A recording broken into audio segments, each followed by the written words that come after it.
Welcome to another episode of Frame by Frame, a series dedicated to the craft of filmmaking. Now, Samurai Jack may be animation, but it's as close to cinematic as cartoons get. The split-screen standoffs, the elaborate set pieces, the dynamic angles. It's less a cartoon, more a work of art. But what about Jack's artwork itself? The show's visual style won it a heap of Emmys during its initial run. Let me ask you this though. Do you know the old Japanese anime that inspired the show's aesthetic? To find out, we'll need to go back to the past to find the origin of Samurai Jack. Meet Genndy Tartakovsky. He is the guy who created the Powerpuff Girls, Dexter's Laboratory, and Samurai Jack. Yeah, for all I know, he built Cartoon Network brick by brick too.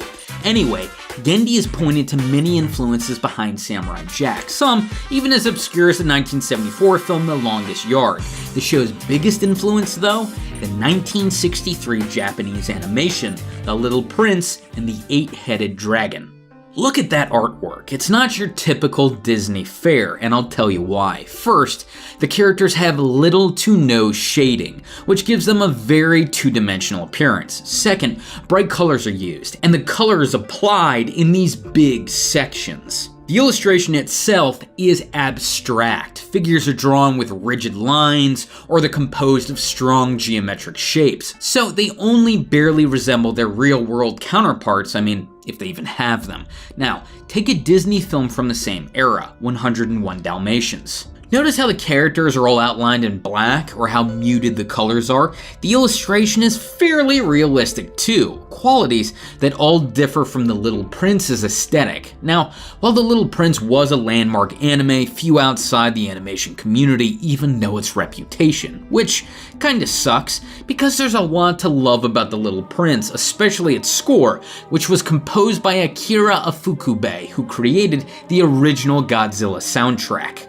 Now, while The Little Prince may have few admirers, one of them happens to be Genndy Tartakovsky, which is why there's so many visual parallels between the film and Samurai Jack. For example, Jack and the other characters on the show lack black outlining. These characters and the worlds they inhabit also lack shading, which mimics The Little Prince's 2D look. The use of color is similar as well. Just look at Jack himself. His color scheme is simple, bright, and that color is applied in big, blocky sections. This simplistic approach to color is a visual rule that applies to the entire show. Notice too how Samurai Jack is drawn. Like The Little Prince, the show's artwork is abstract. Jack himself is drawn mostly with straight lines. This gives him a rigid, blocky appearance, a look more akin to modern art than modern man, and every robot, villager, screaming Scotsman are conceived in an equally abstract way. Now, while The Little Prince and the Eight-Headed Dragon might have inspired Jack's art style,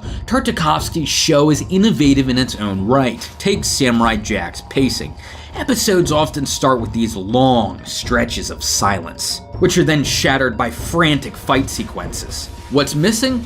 Dialogue. So Tartakovsky usually tells his stories visually. What fascinates me too is Samurai Jack's sense of scope. It's an episodic show, therefore its plots are often simple and self-contained. But Jack travels to a completely new world in every episode. So you have these small stories framed within an enormous universe. It's a beautiful contrast. That said, Season 5 has adopted a serialized format, so that juxtaposition is lost now that the show's telling a much bigger story. It also means, though, that Jack's choices finally have an impact on his future, which begs the question, will Jack triumph over a coup in their final battle? Regardless what happens in his past, present, or future, for now, I'm just glad Jack's back.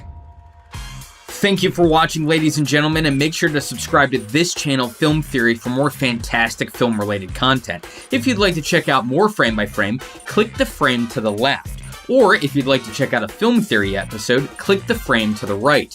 And until next time, my name is Kyle, and this has been Frame by Frame.